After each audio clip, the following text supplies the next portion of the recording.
مورو تاسو به خبر یو په دې پاکستان کې ډېرې فتنې دي ډېرې فتنې دي خو لیکن نن یوه عظیمه فتنه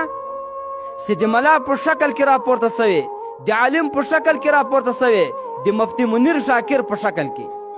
چې د ده ټول وجود ته وګورې د ده د سر نه بیا تر نوکانو پورې په ده کې دا یوه ګوته ځای دومره نسته چې هغه ځای د ده په شرعیت باندې برابر د ده قول د شرعیت خلاف د ده فعل د شرعیت خلاف د ده عمل د شرعیت خلاف حتی دا لا چا راته وویل چې په پېښور کې دغه 2-3 قتلونه کړي دي دا بدماشو د دې علاقې لیکن نن دغه څه کړي دي دماغ د تا په دین باندې اډا کولې ده دماغ د تا په قرآن باندې اډا کولې ده نن دی ګستاخ د نبي علیه صلات وسلام د حدیثو یې ځان ګرځولی ده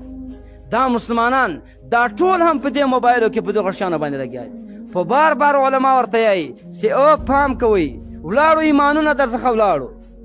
د ایمانونه یې خالي کړاست کله خلکو ته یایي تراویح نسته کله خلکو ته یایي صلات تسبیح نسته کله خلکو ته یایي تصوف نسته کله خلکو ته څه یایي او کله خلکو ته څه یایي مقصد څه ده د دغو مسلمانانو بیخکندي کوي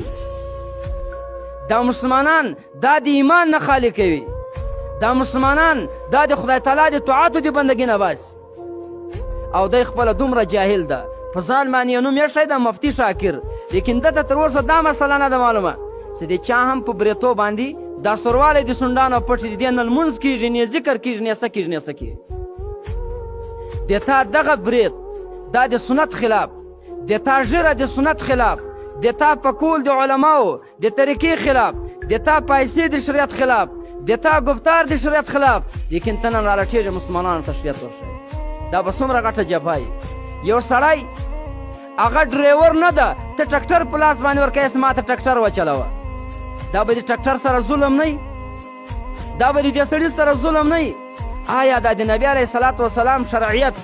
دا علم دا د نبي علیه صلات وسلام وراثت دا نن دغه ځای ته رالی چې هر ګمره به لټېږي د نبي علیه صلات وسلام احادیث به بیانوي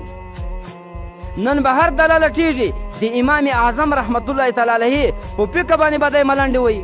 ما یې مسایل اورېدلي دي دماغ باندې کمزوری ملا والله ما قسم درته وویل ما قسم د دې سره زه مناظرې ته تیار زه ورسره کوم د موږ د امام اعظم رحمت الله تعالی علیه حتی د ټولو فقهاو د مجتهدینو هغه متفقن علیه اقوال نن دی د هغو نه انکار کوي دومره جاهل به هم څوک خو یا دا خبره وکړه چې زه ګر سره د مذهب پابنده نه یم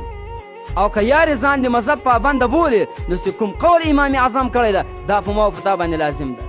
بلکې د تراود سنتیت قول دا خالي صرف داسې نه ده چې امام اعظم یایي بلکې 4 مجتهدین دا ټول په دې باندې متفق دي غیر مقلدین علماو دا اقوال ورښکاره کړو لیکن یوه افترا ده نن دا راغلی ده څه کوي دا مسلمانان دا د خدای تعالی جل شانه د طاعت نه جلا کوي د خدای د بندګي نه یې جلا کوي او د دغو زړو ته الحاد ورغورځوي دا زړونه دا انسانان دا ملحدین ګرځوي نو زه دا یم چې نن علماو ته دا پکار ده چې علما راولاړ سي د دې مسلمانانو دا کوشش وکړي چې د مسلمانانو عقاید خراب نه سي خیر ده نفل دې نه یې کړي خیر ده تهجد دې نه یې کړي خیر ده د قرآن تلاوتونه دې نه یې کړي خیر ده دغه تراویح دې هم نه یې کړي خو لیکن ګوره چې خالي صرف د دغه انسان هغه ایمان محفوظ وي د دې انسان دا عقیده محفوظ وي مسلمانه چې دماغ د تا عقیده خرابه سوله دماغ د تا عقیده خرابه سوله چې ولکه کاله خدای ته په سجده پراته وي لا موږ ته یو پیدا هم نه کوي اصل شی جړ د ټولو اعمالو هغه نه ده مګر که څه ده هغه اول د عقیده ده کله کله موږ ته خلک یایي کله کله موږ ته یایي والمدرسې ډېرې سوې ملایان ډېر سو طالبان ډېر سو لیکن بزرګان ختم سو او یقینا دا هم داسې مخکې به داسې ول چې په هر کلي کې به د خدای یو داسې ولی الله و چې هغه به کرامات خلکو ته ښکاره کول په هر ښار کې به د خدای تعالی داسې اولیا و نن د اولیا ولې پټ سول داسې نه ده چې اولیا نسته اولیا د خدای اوس هم سته لیکن دا ده چې هغه اولیا پټ سول زه ورته یم ځان وجه دا ده مخکې د موږ خلک عوام خلک وو لیکن د هغو عقاید چې کوم وو عقیدې ډېرې پاکې عقیدې وي د انسان چې پاکه عقیده وي دا انسان ډېر لوی عروج کولی شي ډېر مخ ته تللی شي د ولایت لوی مقامات دا دی طی کولی شي خو چې کله د انسان عقیده خراب سوله، بیا به لوی عالم یې، بیا به لوی شیخ الحدیث یې، بیا به هر څه لري، هر څومره معلومات به لري، لیکن د ولایت په پوړیو کې یو قدم هم مخته نشي اخیستلی، یو قدم هم مخته نشي تللی. اول شرط دا ده د تا به عقیده صحیح وي.